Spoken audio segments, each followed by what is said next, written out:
காரைக்காலில் கந்தசஷ்டி விழாவை முன்னிட்டு ஸ்ரீ சித்தி விநாயகர் ஆலயத்தில் நடைபெற்ற சூரசம்ஹாரம் நிகழ்ச்சியில் ஏராளமான பக்தர்கள் கலந்து கொண்டு சுவாமி தரிசனம். புதுச்சேரி யூனியன் பிரதேசம் காரைக்கால் அடுத்த மதகடி பகுதியில் அமைந்துள்ள பிரசித்தி பெற்ற ஆற்றங்கரை விநாயகர் எனும் ஸ்ரீ சித்தி விநாயகர் ஆலயத்தில் கந்தசஷ்டி விழாவை முன்னிட்டு இன்று மாலை சூரசம்ஹாரம் விமர்சையாக நடைபெற்றது.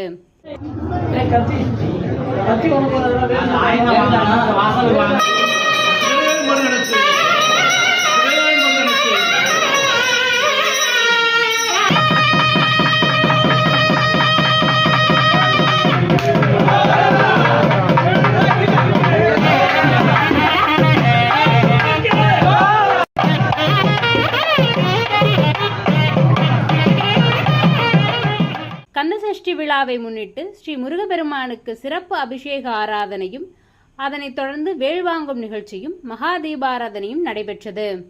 தொடர்ந்து ஸ்ரீ சுப்பிரமணியர் ஆட்டுக்கிடா வாகனத்தில் எழுந்தருளி நவ வீரர்களுடன் சென்று சூரபத்மனை வதம் செய்யும் நிகழ்ச்சி வெகு விமர்சையாக நடைபெற்றது. விழாவில் ஆலய அறங்காவலர் குழு நிர்வாகிகள் உள்ளிட்ட ஏராளமான பக்தர்கள் கலந்து கொண்டு சுவாமி தரிசனம் செய்தனர்.